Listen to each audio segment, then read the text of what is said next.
Hi, I'm Kesenya and welcome to Guiding Star Astrology. This is the last in our series of the moon conjunct significant points in the chart, namely the planets. But today we're looking at the moon conjunct the south node, or in other words, the moon conjunct Ketu. It's known by both names. So firstly, let's explore what the moon is all about. Well, the moon represents quite a few things in astrology. Namely, it represents where we feel a sense of stability. What we need in life in order to be fulfilled can be ascertained by the position of the moon in the chart. And it tells us what we need to feel satisfied, to feel happy, to feel emotionally balanced in life. And wherever the moon sits is also where we can get most emotionally out of balance if we're not careful. Because the moon correlates to, funnily enough, our emotions and our emotional needs, what we need to feel stable and balanced in life. So the moon is our stability. It is our emotions, or our capacity for stability. It is our emotions. It is also our, pardon me, it correlates to our capacity to feel secure and stable in life too. Now the moon also represents the mother and the mother energy, our relationship with the mother, as well as how we will mother when we get the opportunity to do so, or if we're a man, how we will display our nurturing side. Also, if we're a man, the moon correlates to the kind of woman we will be looking to marry, someone or commit to in some sort of official sense. So these are namely the main things that the moon rules. It also correlates, interestingly enough, to our past lives as well. So the moon is a very karmic indicator of the general past life experiences that we've come out of with new skills and knowledge and abilities and lessons learnt, etc. There are other planets, just for interest's sake, that correlate to other karmic issues. Saturn is our karmic fears and the mistakes we've made in past lives that we now need to resolve in this life. Pluto is karmic trauma, so they're the heavy-duty karmic planets. Jupiter is the beneficial karma. But the moon in general is our evolutionary journey, or our karmic experience that's more general, and our emotional karmic journey that we're on in terms of growth. Well, what about the south node of the moon? The south node of the moon is also very karmic. It's one of those points that we look for to tell us about our journey, where we've come from. So it can correlate to our early part of this incarnation, our childhood, what we experienced in our childhood, for those who don't believe in reincarnation. But generally speaking, most astrological circles will adhere to the idea that it is correlating to the past life experiences that we've had. And in shamanic astrology, it is actually referring to the skills and abilities that we have grown into, that we've manifested in past lives, that we can now utilize in order to rise up into our destiny this lifetime. I'll give you just a quick example. My south node is in the 4th house of family, heritage, roots and lineage, and I have always been very drawn to my small hometown and my community, and my maybe a little bit patriotic as well. My family has been very important, and these are skills that just come naturally to me. The parenting skills, it's like no brainer. Yeah, I've got that. Being in a small community, contributing to a small community, being in family, being in sort of like a rural area even. These are 4th house things. That's the skills that I've obtained from my past life experience. But the South Node also tells us about what we need to let go of if we want to rise up in life. It's about what we need to get less of in our life in order to fulfill our destiny, which is seen by the opposite point, which is the North Node. So yes, the South Node tells us about our skills and abilities, but it also tells us very much about what we need to let go of. Some attitudes, some beliefs. The small town beliefs for me needed to go. The desire to stay safe and secluded and keep small, that has to go. I've got to put myself out there more to fulfill my North Node. That's just an example. Wherever your North and South Node will be different for you and your journey this incarnation. So with the South Node, we are looking at a tendency to have to feel a bit unbounded, to have a very much a focus on details, a bit Virgo-like, very detail focused rather than the big picture kind of focus. As I said, it's past life skills and our capacity, but also what we need to let go of and release. what has to be, it's very much the energy of releasing and letting go of, is the south node. And this comes into the mythology of the nodes, actually. The north node in mythology was the head of a dragon that had been cut in half, and obviously the south node was the tail end. And if we think about what happens at the tail end of anything, we are excreting, we're pooing out, we're releasing, we're letting go of. And that's very much the nature of the south node. It's about releasing, it's about letting go of those attitudes that are not helping us rise up into our north node energy. It has a very spiritual energy about it, the south node of the moon. So there's a spiritual focus. It's very ethereal. It's not bogged down in material. I want, which is the nature of the north node opposite it. It's much more, I let go of, I float, I am spiritual, I am connected in the divine realms, and I'm not very present on the earthly domain. And we know that we need a balance of both. We need to be the spiritual beings that we are, but we need to be present in our earthly incarnation as well. So the south node, where the north node is geared towards manifestation and having and desire and I want, the south node is the opposite. It's too much. The pendulum has swung too much the other way, which is I'm all floaty with this. I'm in the spiritual realms. I'm too guru-like, too spiritual-like to bog myself down with earthly dimensional reality. And we know that we need both. The south node, quite obviously from the mythology I've just presented, has no head. It's a tail without a head, so it does not think. It does not think, like it's not got no rational grounding, no practicality. It's off in the ether, so to speak. There is no head. It does not think is one of the analogies for the south node.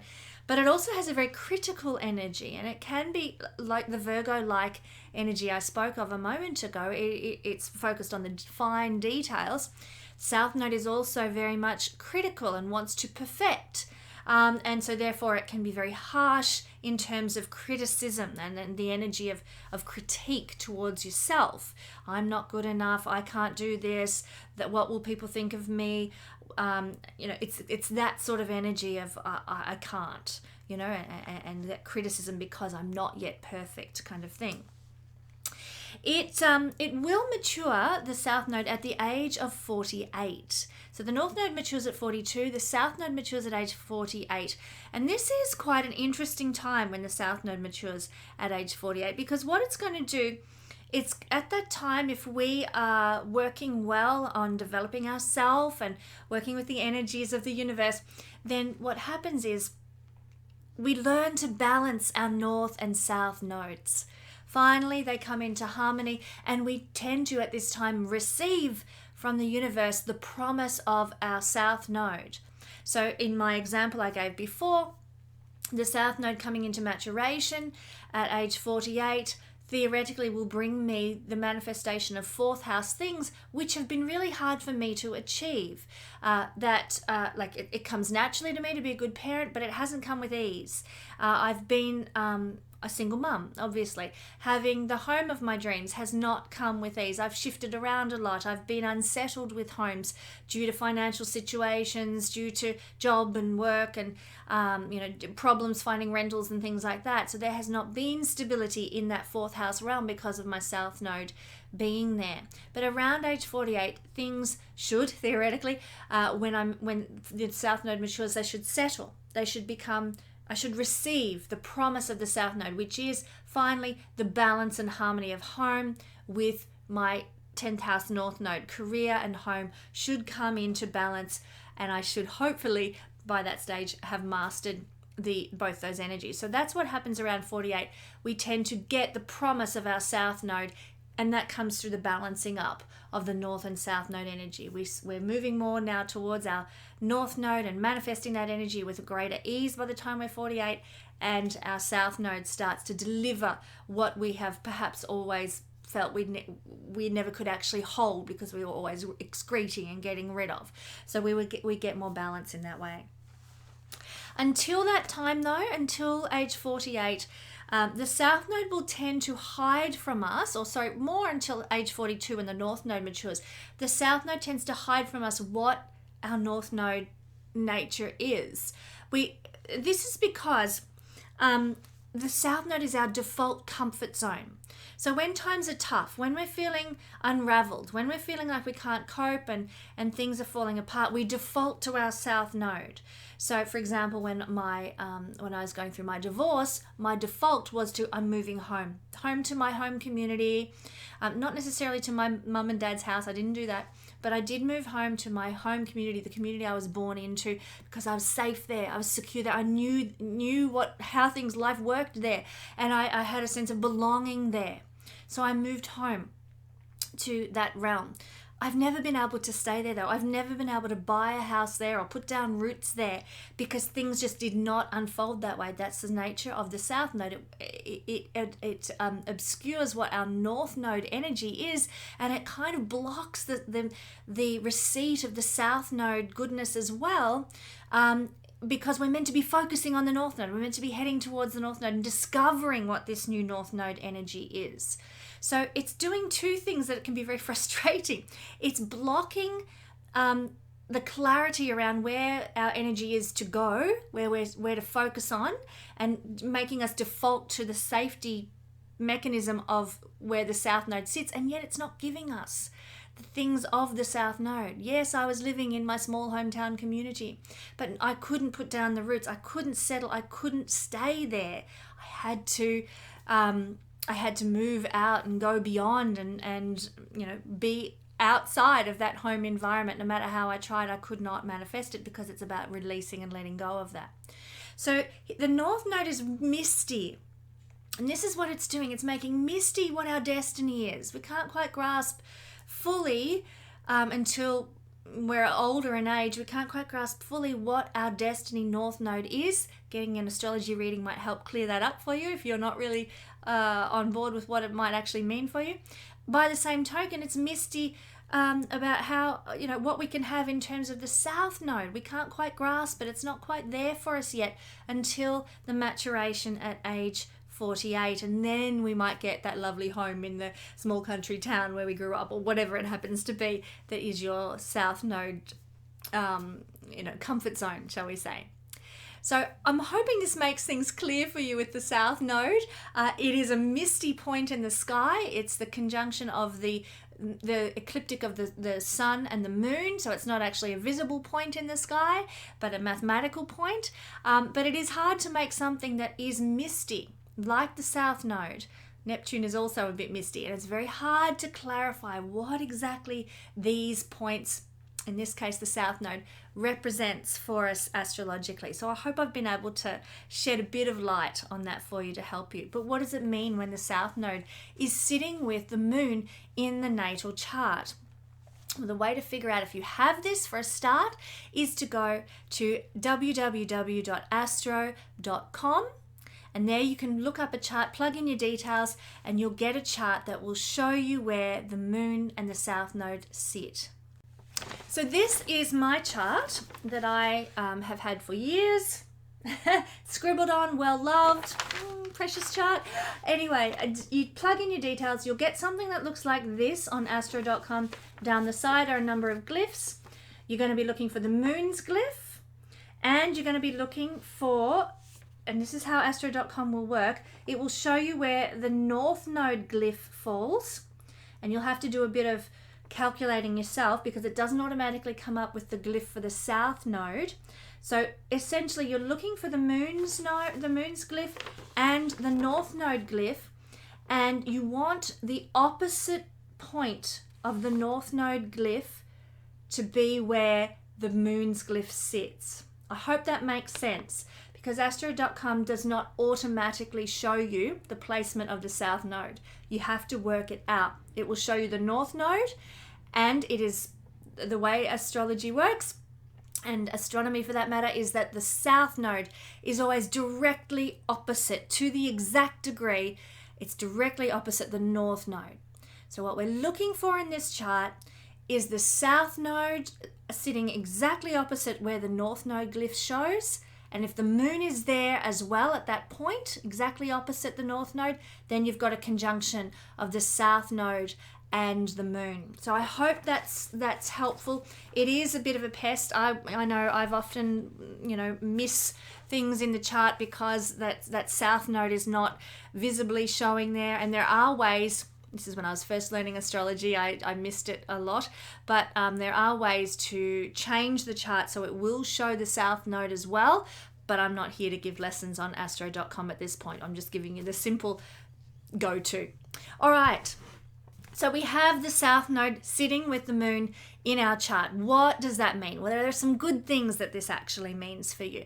It is a conjunction that's going to give you deep psychic capacity, just like the north node does as well, I might add. But these are very karmic points and destiny points, the north and south node of the moon. So when they're conjunct with the moon in the chart, it's going to give you a great deal of psychic ability and a tremendous amount of intuition. The moon is intuitively geared anyway, and when it's with the south node, it's just heightened. Very much a powerful combo for psychic and intuitive capabilities. Now, it's often seen in the charts of gurus, people who are inspirational figures in a spiritual realm, like spiritual leaders, people that others look up to in terms of spiritual guidance. The moon is the intuitive guide in archetypal astrology.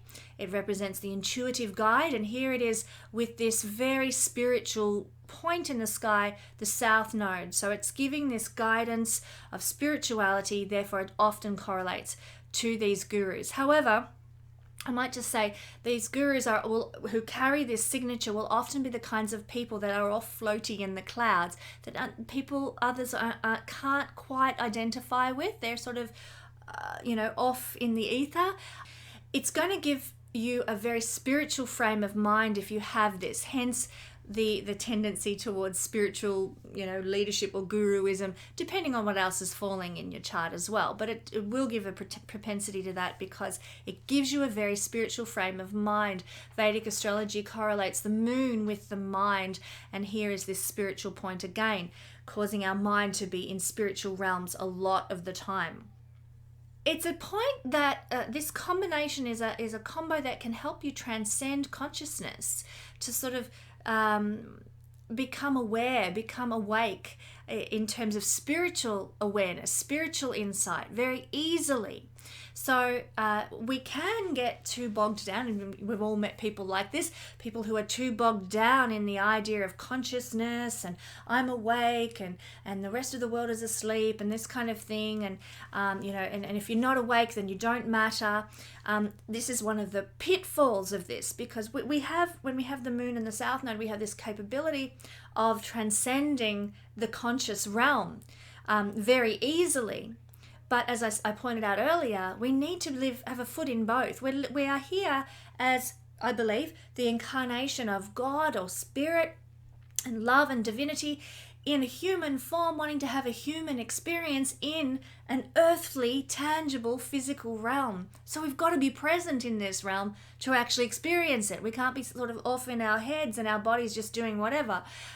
So this is one of the pitfalls and the challenges, which we'll get to in a bit more depth in just a minute.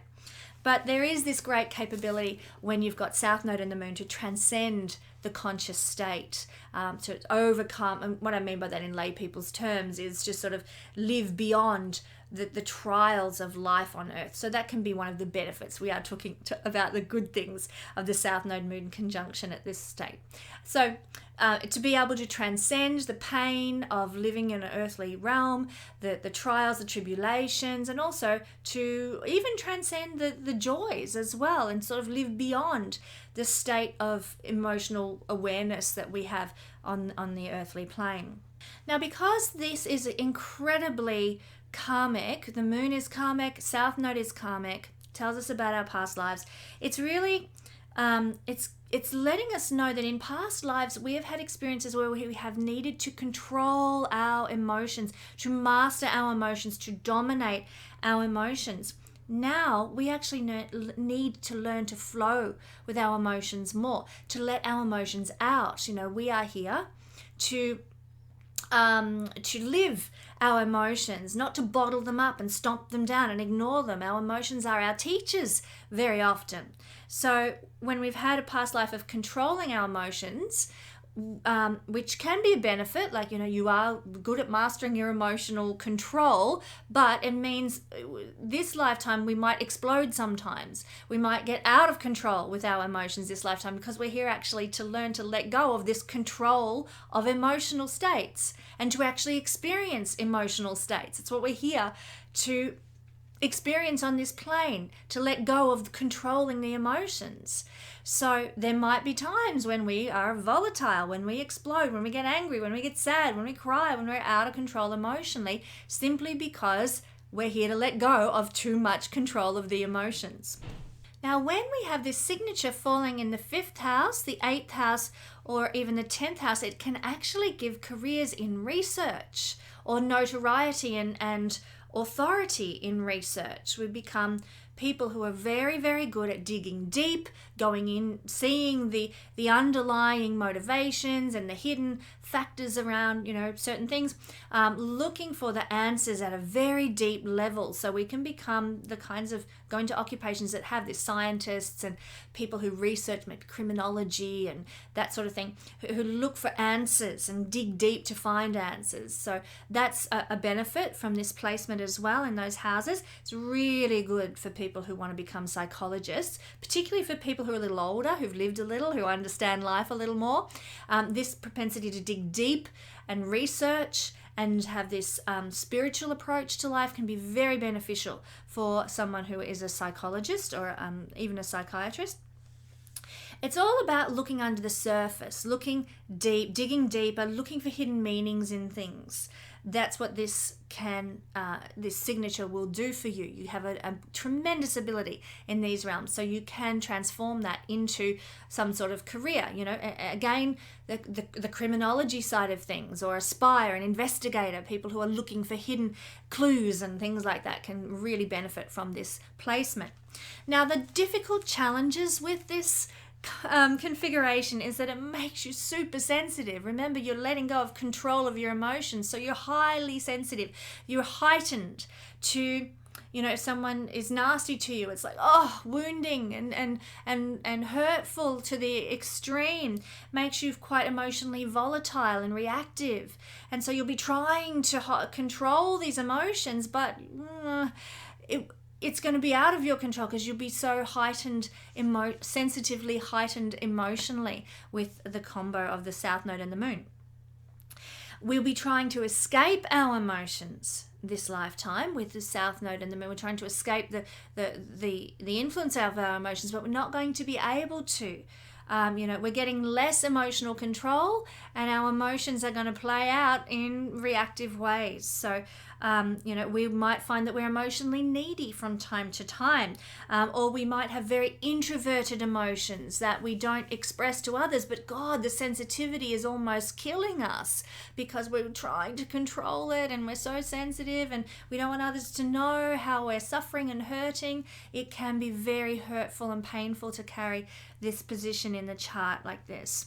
I'm going to give some remedies for this at the end of this video, so stick around if you've got this combo for some solutions to this. It gives a heavy karmic burden with a mother figure. So that can be your actual mother or a grandmother or someone who is in a maternal role with you. There will be karma to play out between you because of this. Remember, the moon is our mother. Our mother figures, how our mother will relate to us, how we will be likely to relate to our children as well. And remember, these two karmic points are very strong in terms of our past life experience. And so it is like undoubtedly that you have had an experience of past life karma with your mother or that maternal figure that needs to resolve now, that needs to play out. There is that karmic burden of needing to have a resolution with the mother. You might also, because of this position, attract extremely needy people into your life, people who want you to need them. And often that can be the mother, and your mother wants to be needed by you. So she'll create circumstances where you need to be with her. She's that kind of mother energy. It can be quite overwhelming and frustrating. So watch out if you've got this signature for being that way with your children, making it so they need you. You want to be needed. Just be careful of that. And, knowledge is power for sure.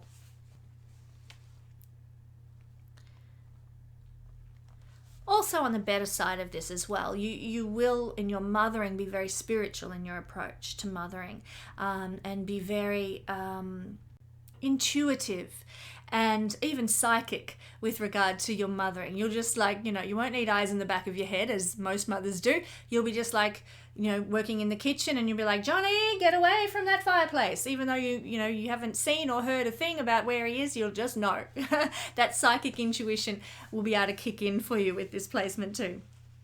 One of the challenges of Moon conjunct the South Node is that it does tend to pop up a bit in the charts of people who suffer with sort of bipolar or moodiness, less case scenario being a bit moody.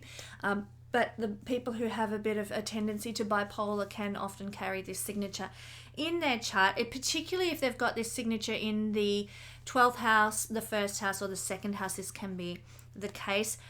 Depression can also be around when this is a signature that's strong in the chart, particularly if the moon and the south node are receiving some heavy aspects from difficult planets or in difficult houses, that sort of thing. You might find that that can pop up from time to time.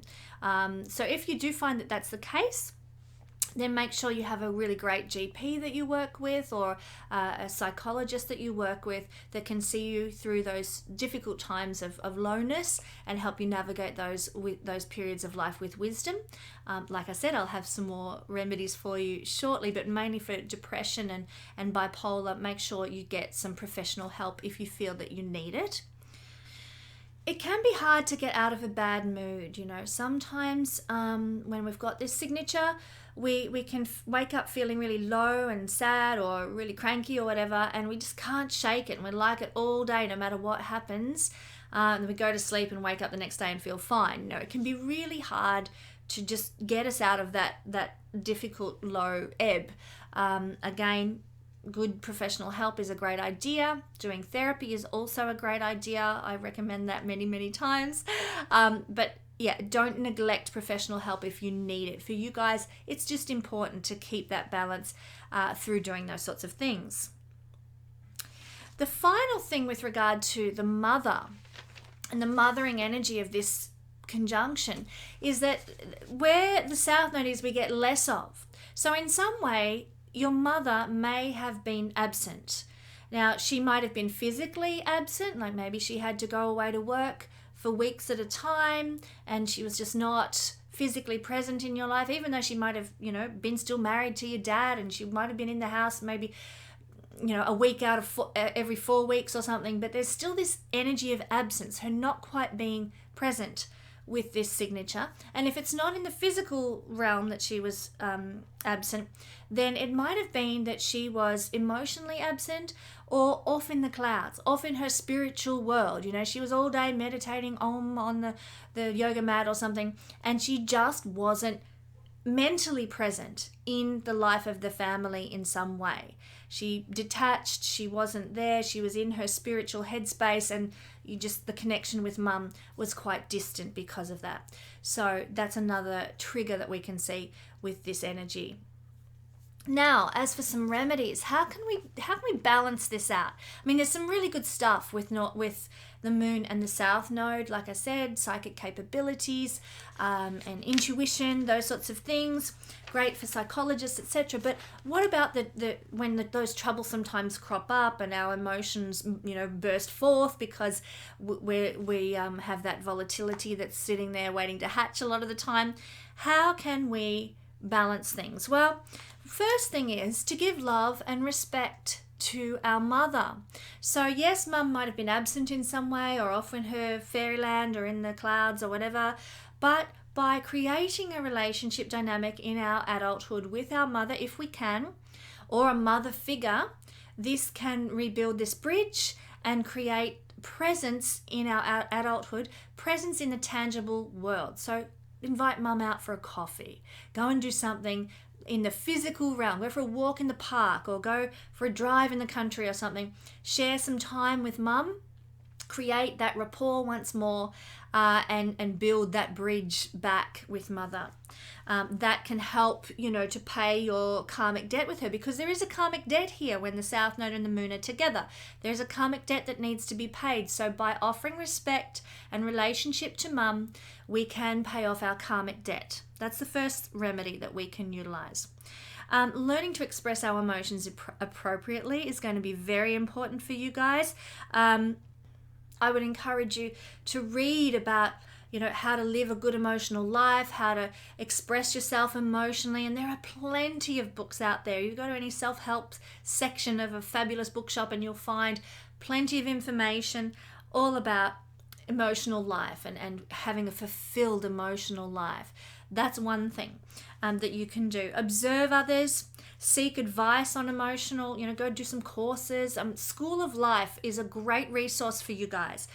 I'll just point out now, the School of Life, I'm not employed by them at all, so I'm not getting an advertising dollar for this, but they are a fabulous YouTube channel and website, and they have shops throughout the world.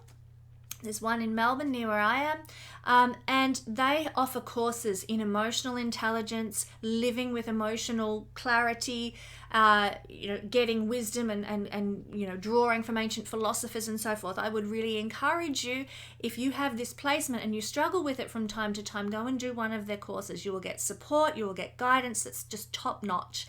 So check out the School of Life in the YouTube search bar, and you'll find a lot of help there for this. So observing people, doing courses with the School of Life, getting emotional intelligence support in whatever way works for you, going to be really, really helpful. And by balancing the emotions, letting go of over-identification with your emotional state is going to be really, really good. Again, I think I said this in the North Node remedies, but to practice present moment awareness, being centered in this moment. And what is my body experiencing? Go inward and look at the feelings that you're having, observe them, respect them, look at the bodily reactions. Oh, I've got goosebumps or tingles down my spine. Oh, I can't help smiling at that. Oh, no, that makes me sick. I don't want to be involved with that. Observe the body, because your body is your vehicle for being present in third dimensional reality here on earth. So observe what your body is communicating to you. In doing that and taking the time to meditate and go within and look at the body and its reactions, you will learn so much about who you are and how you are interacting with energetic life on this planet. That will really help you to ground yourself if you are a South Node Moon person. Again, actually spending time in nature is really good because of the need to be present on the planet for you guys. So go for bushwalks, go sit on the grass and just lie in the sun and be, touching nature, in nature, surrounded by nature, connecting with the earth in some way is a great idea as well. Wearing crystals, some people go for this. It's not everyone's cup of tea. That's cool. But try it out and see if it makes a difference for you guys, because crystals, the theory behind them is that, they are produced by the earth. And so if you want to ground yourself and, amp up more of certain kinds of energy in your life, then carrying a crystal, wearing a crystal bracelet, having a crystal necklace on, that sort of thing can help channel more of that energy into your life, more clarity. And what you want to do is have more moon balance, stability. You want more emotional harmony in your life. So wear moonstone. That's a really great gemstone to utilize when you've got this conjunction and you feel that things are out of whack. You might also like to wear the colors of the moon, which are pearly, silvery colors, or wear, jewelry of, pearly, silvery style jewelry, if you like, those sorts of things. And sort of eating foods that have a white, because the moon is to be that pearly color, that creamy white color. So, mashed potatoes, or, maybe eating some turnips or something. So something that has the color and quality of those qualities of the moon in terms of its appearance, white apple flesh, pear flesh, those sorts of things, if you're not into gnawing on a turnip. So these are some remedies that we can utilize. You might also like to look at the cycles of the moon and really work with them. There's a lot of great information out there about the lunar cycles and how to best work with the lunar cycles. Pay attention to the influences of the moon at certain times, because for you guys, it's really about enhancing the beneficial qualities of the moon as a source of remedy for you. So like I said, connecting with a mother or maternal figure, learning to balance the emotions, white food, white things that you can eat, preferably no processed food if you want to stick really healthy. So white food, gemstones like moonstone. There are some others if you've got one of those gemstone Bibles, that correlate. There's some others that correlate with the moon and its energies and its influence. So seek those out as well. Do some emotional intelligence work. Anything to enhance the moon. The reason we're doing this, I'll just reiterate one more time, is because when the South Node is with the moon, you're getting less of the moon's beneficial qualities. You're excreting out. South Node is to excrete out. It's the tail end. You're excreting out the beneficial qualities as well as the negative qualities of the moon, and they're getting less in your life. So you want to buoy those things up by all the things I described. You might even like to sit outside under the moon's light on a beautiful full moon night and just soak it up. Be present in the moon and her energy. The more you do that, the more you're going to draw moon energy into your life and balance the disbalance that the South Node can bring when it's conjunct with the moon. So this brings our series on the moon with various points in the sky to a close. It has been a joy and delight to wander through the heavens in this way for you. Do check out my other series that are available on my YouTube channel, Kesenya More. And if you want a reading that looks at one of these elements with me, jump on my my website, www.guidingstar.astrology.com, and book a reading with me where we can get stuck into what it means in your chart to have the moon with any of the specific planets. Thanks for joining me, and I'll catch you on my YouTube channel another time.